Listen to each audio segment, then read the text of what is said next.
नवाज भाई, स्टार्स के बारे में अफवाहें उड़ती रहती हैं, आपके बारे में कुछ अफवाहें आई हैं। एक अफवाह ये है कि आपके गांव में आपको तीतर पहलवान नाम से बुलाते थे। ये बात सही है? एक्चुअली मैं पहलवानी करता था बचपन में। क्या बात कर रहे हो? हाँ, मैं मतलब कोई 20-22 साल का था। अच्छा।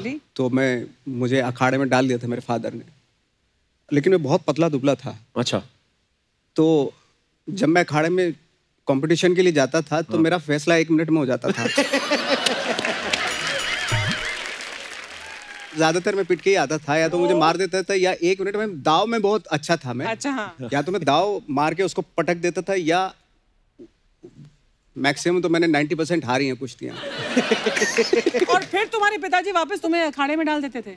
हाँ, मतलब ले जाते थे कि पहलवानी कर यार, तू बहुत ही पतला दुबला है, कमजोर आदमी है। तो आपको शौक था करने का पहलवानी? मुझे शौक नहीं था। अच्छा, मतलब आपको शौक होता तो आप कर भी लेते? हाँ, बट मेरे फादर ने डाला मुझे। मेरे पिताजी मेरे को कुश्तियाँ दिखाने लेके जाते थे। तो मेरे फादर पहलवान थे, तो पहलवानी से रेसलिंग में आए। तो मेरे जो मम्मी पापा की शादी हुई ना, तो मेरे पापा पता कौन से वाले पहलवान थे? एक तो होते ना गांव के पुराने जो मिट्टी में लड़ते थे, अब तो मैट पे होने लगी कुश्तियां और बॉडी सूट आ गए हैं। पहले लंगोट ही पहन के मिट्टी में करते थे, और गांव के जो पहलवान होते थे टेक्निक वाइज अपने दाव पे जाते थे, पर वो हार्डकोर वेट ट्रेनिंग ये सब नहीं होता था, और पेट हमेशा निकले ही होते थे। जो दिल्ली साइड के पहलवान होते थे, जो दिल्ली हो गया, जब मुंबई से पहलवान आते थे, तो ये हमेशा पेट नहीं बढ़ने देते थे। तो मेरे पापा ने कभी पेट नहीं बढ़ने दिया। दूसरा उस्ताद जी को बोलते थे मेरे कान नहीं तोड़ने आपने, मैं सुंदर दिखना चाहता हूँ। अच्छा। तो पहलवानी करते थे, पर पता नहीं था ना, मतलब गांव में तो जब शादी करने गए तो मेरे नाना को बोला सबने कि ये पहलवान है। डैडी थे फिट स्लिम वाले, तो बोलते इतने पहलवान, तो गांव का पहलवान था बच्चों पहलवान, मुझे याद है, मैं स्टोरी क्योंकि मम्मी ने भी सुनाई। तो उन्होंने बोला कि बच्चों पहलवान से कुश्ती कराओ।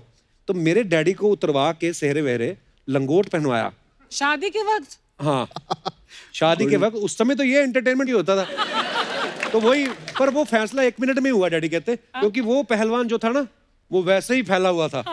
तो डैडी छा गए वहां पे। अच्छा। मैं पूछता डैडी, मैं कहा अगर आप कहीं हार जाते तो ये मम्मी तो आपको बोलने ना देती सारी। पर वाकई उस समय एंटरटेनमेंट ये सब होती थी चीजें। वाह, बहुत मजेदार। नवाज भाई, एक अफवाह ये है कि पुराने जमाने में कई लोग कबूतर के गले में चिट्ठी बांध के भेजा करते थे।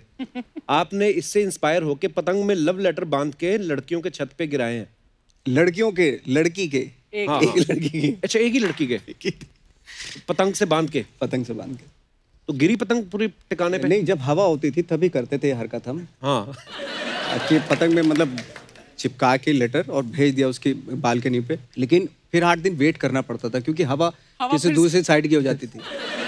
फिर वो पतंग वापस भेजती थी या नहीं? फिर 8 दिन के बाद मतलब हवा उस तरफ की हुई, फिर पतंग के भाई हाँ जवाब तो दे दो। तो जवाब आता था? फिर जवाब आता था। कई बार ऐसे हुआ कि उनके पापा ने देख लिया। ओह गॉड। मुझे भी देख लिया दूर से कि यही है। तो फिर आया जवाब उनकी तरफ से? तो मैं गायब हो चुका था। वाह यार। अच्छा, टेक्नोलॉजी आने से ना ये सब चीजें जो होती है ना, रोमांस, रियल रोमांस। हाँ, रियल रोमांस जो, इसीलिए मुझे गैंग ऑफ वसेपुर में वो रोमांस बड़ा अच्छा लगा था। जब बोलते हाथ पकड़े, नहीं, बहुत वो इतना मजेदार था ना सीन। वो मेरे साथ रियल लाइफ में हुआ था। हाँ, मैंने सुना है वो कि वो रियल किस्सा था। हुमा ने बताया था कि रियली। हाँ, मैंने उनसे पूछा, मैंने कहा आप तो एक तो नवाज भाई कहते, हम नवाज भाई की रिस्पेक्ट इतनी करते हैं, वो इतने कमाल के एक्टर हैं।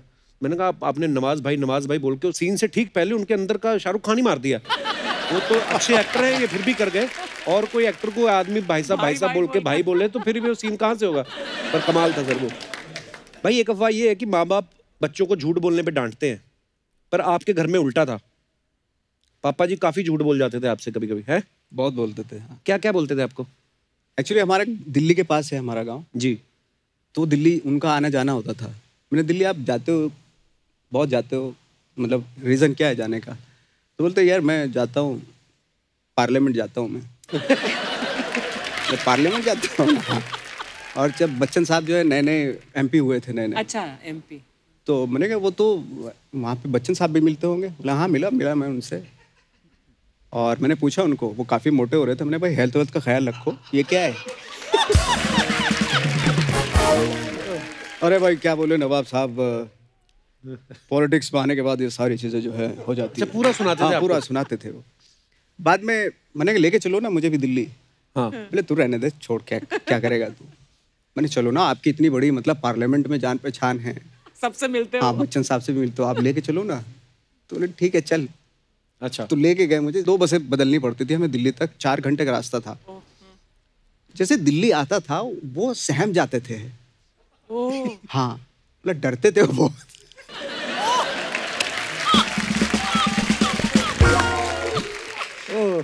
बोले उधर नहीं जाना, इधर से चलिए, उधर, ये सब करते रहते। टोका टोकी बहुत होती थी। मैंने कहा आप इतने क्यों सहमे सहमे से क्यों, कुछ तो बोलो।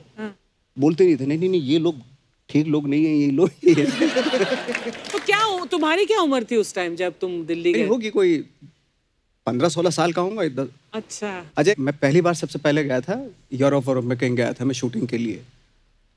तो मैं तो यूरोप कहाँ गया था, बुल्गारिया। हाँ अच्छा। तो मैं आया, अपने फादर से बोला कि मैं तो गया था, मैं बुल्गारिया, सोफिया कैपिटल है वहाँ का, वहाँ गया था मैं, वरना भी गया था। बोले वहाँ तो मैं भी होके आया हूँ।